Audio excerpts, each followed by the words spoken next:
پاکستان کو وہ اور بھی دھچکا زیادہ لگتا ہے.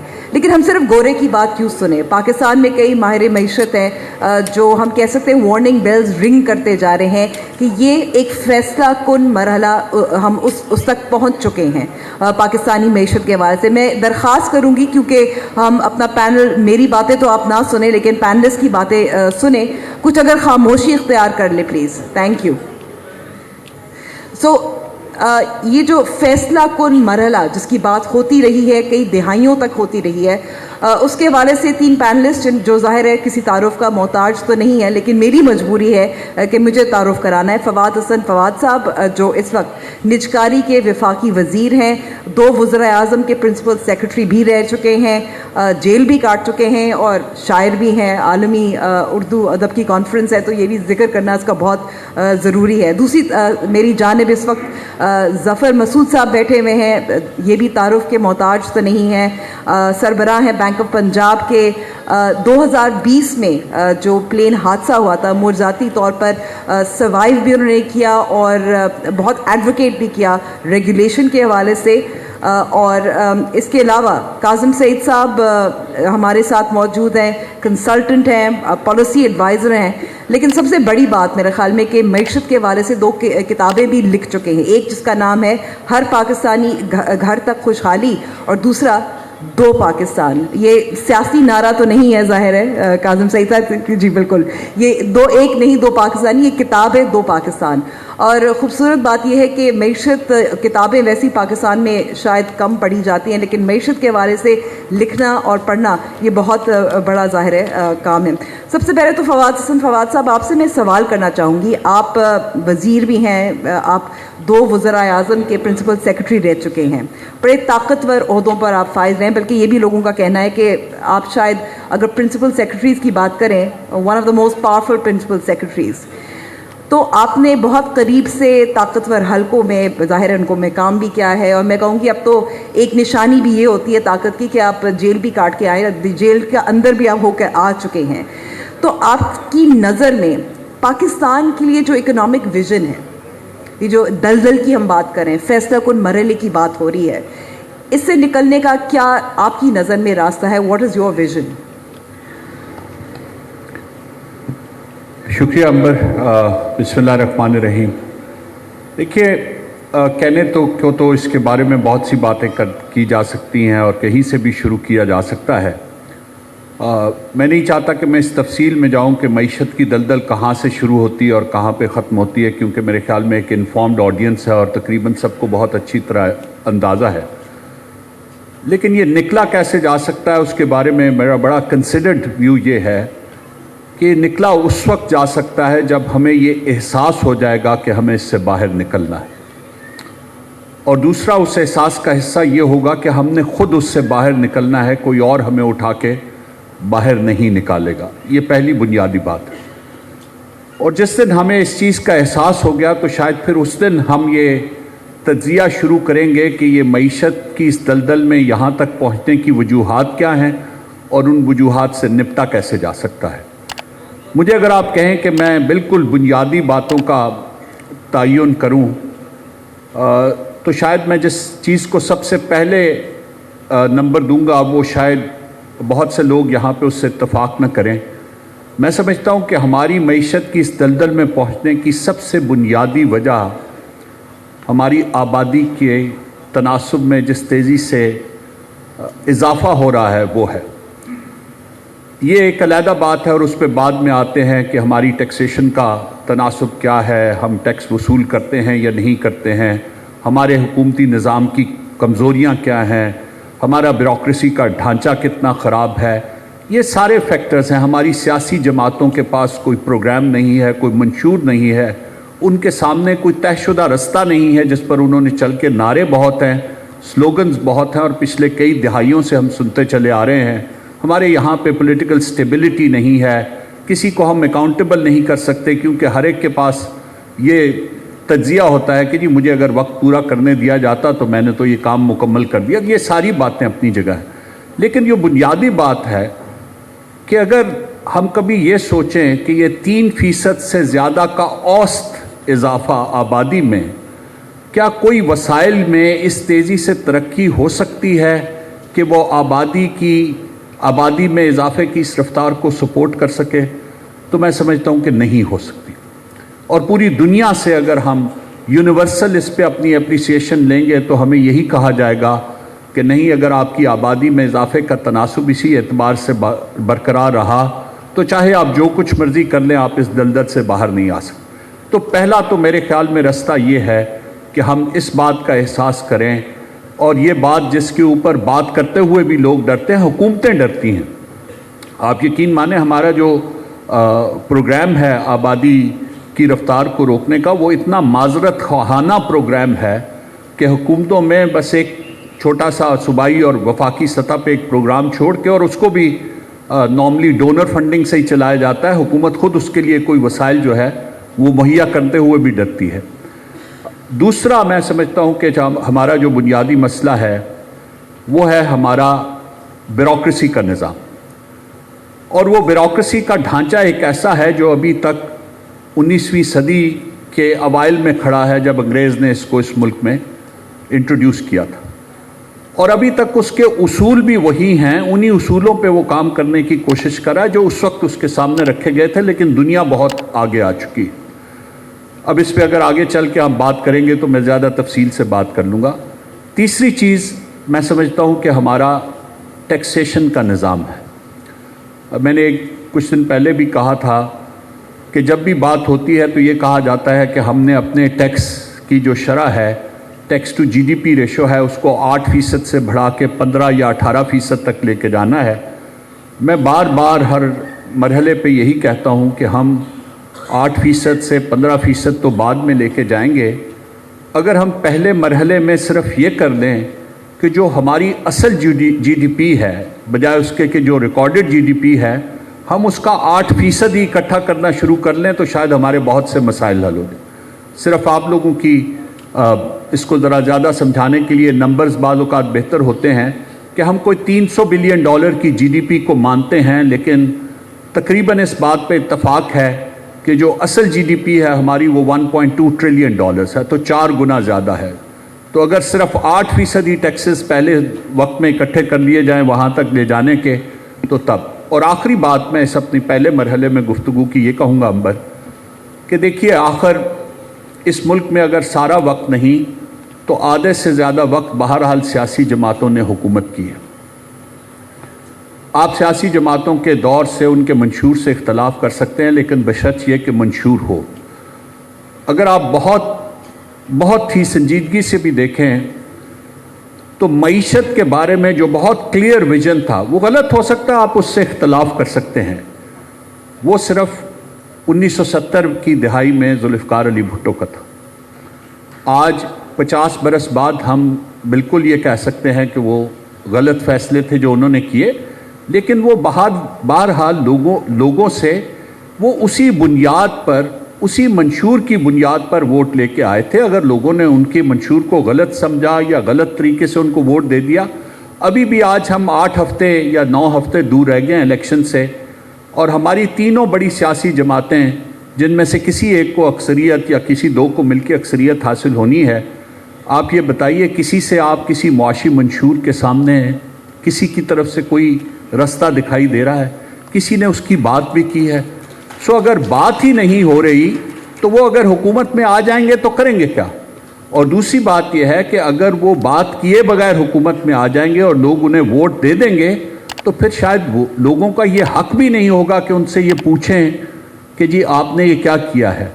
تو پہلی ذمہ داری اس موقع پہ میں سمجھتا ہوں کہ لوگوں کی ہے کہ وہ سیاسی جماعتوں کو کہیں کہ ہم اس وقت آپ کو ووٹ دیں گے جب آپ ہمارے سامنے یہ بتائیں گے کہ ہماری معاشی مجبوریوں کو آپ حل کیسے کریں. تو یہ بنیادی کچھ چیزیں ہیں جس کو میں سمجھتا ہوں کہ ہمیں آگے لے کے چلنا ہوگا. اگر اجازت ہو میں ایک فالو اپ کویسچن ایک تھوڑا سا شرارت میں پوچھوں گی اور دوسرا اتنی شرارت نہیں ہوگی. کیا الیکشنز ہو رہے ہیں؟ دیکھیے، سے ہوں جو یہ سمجھتا ہے کہ یہ بات اس کو شروع کرنا بھی کہ الیکشن ہو رہے ہیں یا نہیں ہو رہے ہیں شاید درست بات نہیں. الیکشن اس لیے ہونے چاہیے کیونکہ ہمارے ملک کا آئین یہ کہتا ہے، وہی گورننگ ڈاکیومنٹ ہے، اور اسی کی بنیاد پہ ہم سب لوگ آج یہاں پہ بیٹھے ہوئے یہ بات کریں. الیکشن بالکل ہو رہے ہیں. ٹھیک ہے, یعنی کہ آپ 2 ماہ کے لیے اور وزیر ہیں, 9 ہفتے کے لیے, ٹھیک ہے, یہ پکا ہو گیا, خبر دے دی ہم نے.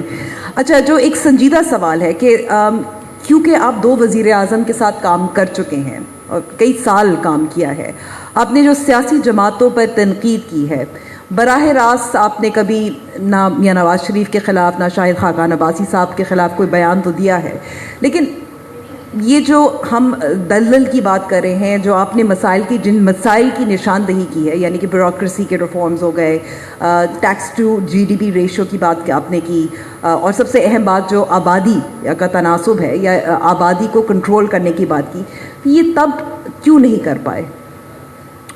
جی, میں اسی لیے کہہ رہا ہوں کہ جب تک آپ اقتدار میں آنے کے بعد تو شاید اتنا وقت ہی نہیں ملتا کہ آپ یہ سوچ سکیں کہ آپ نے کیا کرنا ہے. اور پوری دنیا میں جو کامیاب طریقہ ہے سیاسی جماعتوں کا ڈیلیور کرنے کا, وہ یہی ہے کہ ان کے آنے سے پہلے ان کا منشور بھی تیار ہوتا ہے اور جس ٹیم نے اس کے لیے ڈیلیور کرنا ہوتا ہے وہ بھی تیار ہوتا ہے. اگر یہ دونوں چیزیں نہیں ہیں تو پھر کیسے آگے جایا جا سکتا ہے؟ جو دونوں وزیر اعظموں کی آپ نے بات کی, میں یہ سمجھتا ہوں کہ احساس ہونا ایک اور چیز ہے, اور اس کے لیے ایک باقاعدہ لائحہ عمل اور پروگرام کے ساتھ ایک ایسی ٹیم کے ساتھ اس کو ڈیلیور کرنا, یہ ایک بالکل دوسری چیز ہے.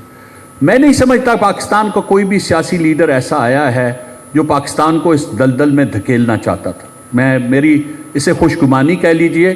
بہرحال میں یہ سمجھتا ہوں کہ پاکستان میں جتنے بھی سیاسی لیڈر آئے ہیں وہ پاکستان کی بہتری کے لیے کام کرنا چاہتے تھے, لیکن خوش گمانی رکھنا ایک اور چیز ہے اور اس کو عمل درآمد کی سطح تک لے کے جانا ایک اور چیز ہے. اس کے لیے اس سے بہت زیادہ, جس کو کہتے ہیں گرل کی ضرورت ہوتی ہے, اور بہت زیادہ محنت کی ضرورت ہوتی ہے.